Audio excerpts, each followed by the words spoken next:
நண்பர்கள் அனைவருக்கும் வணக்கம். இன்னைக்கு நம்ம இந்த வீடியோல சற்று முன் தமிழகத்தில் மிக முக்கிய 12 அறிவிப்புகள் வெளியாகியுள்ளன. சோ அது என்னென்ன அறிவிப்புகள் அப்படிங்கறத பத்தி தான் இப்ப நம்ம பார்க்க போறோம். வீடியோக்குள்ள போறதுக்கு முன்னாடி இதுவரைக்கும் நீங்க நம்ம சேனலை சப்ஸ்கிரைப் பண்ணலைன்னா உடனே சப்ஸ்கிரைப் பண்ணிருங்க. அப்படியே பக்கத்துல இருக்கக்கூடிய பெல் பட்டனையும் கிளிக் பண்ணிருங்க. அப்பதான் நாங்க போடக்கூடிய அனைத்து பயனுள்ள தகவல்களும் உங்களை கரெக்ட் டைம்க்கு ரீச் ஆகும்.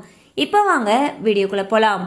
வரலாற்றில் முதல் முறையாக டிஎன்இபியில் 300 என்ஜினியர்களுக்கு ஒரே நேரத்தில் பதவி உயர்வு வழங்கப்பட்டிருப்பதாக தமிழக அரசு தெரிவித்துள்ளது.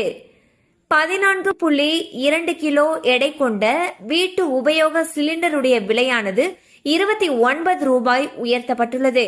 தற்பொழுது சென்னையில் வீட்டு சிலிண்டருடைய விலை 957 ரூபாயாக உள்ளது. இபிஎஸ் எடுத்த தவறான முடிவுகளால் தான் அதிமுகவினர் பலர் தாவேகாவில் இணைந்து வருவதாக அமைச்சர் திரு அருண்ராஜ் தெரிவித்துள்ளார். அதிமுக திமுக கட்சிகளுடைய எக்ஸ் அமைச்சர்கள் எம்எல்ஏக்கள் அடுத்தடுத்து தாவேகாவில் இணைந்து வருகின்றனர். இது அந்த கட்சிக்கு பலமாக பார்க்கப்பட்டாலும் தாவேகாவினர் மத்தியில் அதிர்ச்சியை ஏற்படுத்தியிருப்பதாக கூறப்படுகிறது. முதலமைச்சர் விஜய் அவர்களுடைய தொகுதி உட்பட சென்னையின் பல இடங்களில் மின்வெட்டு நாளுக்கு நாள் பூதாகரமாகி வருகிறது. தூக்கம் தொலைத்த மக்கள் நள்ளிரவில் சாலை மறியலிலும் ஈடுபட்டுள்ளனர். தமிழகத்தில் உள்ள அனைத்து கோயில்களிலும் விரைவில் ஆன்லைன் டிக்கெட் முன்பதிவு முறையை கொண்டுவர தமிழக அரசு திட்டமிட்டுள்ளது. இளநிலை பொறியியல் படிப்புகளுக்கான மாணவர் சேர்க்கைக்காக 3.02 லட்சம் பேர் பதிவு செய்திருப்பதாக அரசு தகவல் தெரிவித்துள்ளது. அரசு பள்ளி மாணவர்களுக்கான 7.5% இடஒதுக்கீட்டின் கீழ் 50,373 மாணவர்கள் பதிவு செய்துள்ளனர்.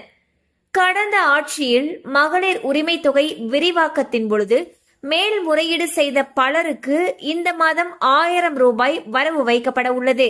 ஏற்கனவே 1.3 கோடி மகளிருக்கு மாதந்தோறும் 1000 ரூபாய் வழங்கப்பட்டு வருகிறது.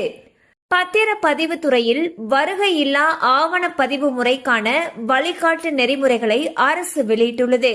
சார் பதிவாளர் அலுவலகத்திற்கு வராமலேயே முதல் விற்பனை மனை, அடுக்குமாடி குடியிருப்பு, தமிழ்நாடு வீட்டு வசதி வாரிய விற்பனை ஆவணங்கள் போன்றவை இந்த முறையில் பதிவு செய்யலாம். தமிழகத்தில் காலியாக உள்ள 5 சட்டப்பேரவை தொகுதிகளுக்கான இடைத்தேர்தலை அடுத்த மாதம் இறுதியில் நடத்த இசிஐ திட்டமிட்டிருப்பதாக தகவல் வெளியாகியுள்ளது. ரேஷன் பொருட்கள் விநியோகத்தில் பல முக்கிய மாற்றங்களை கொண்டுவர தமிழக அரசு திட்டமிட்டுள்ளது. அரிசியில் கல், வண்டுகள் இருப்பதாகவும் துவரம்பருப்பு மற்றும் பாமாயில் தரமாக இல்லை எனவும் அடிக்கடி புகார்கள் எழுகின்றன. இதை சரி செய்திட அரிசி, சர்க்கரையை பாக்கெட் முறையில் வழங்க அரசு முடிவெடுத்திருப்பதாக கூறப்படுகிறது.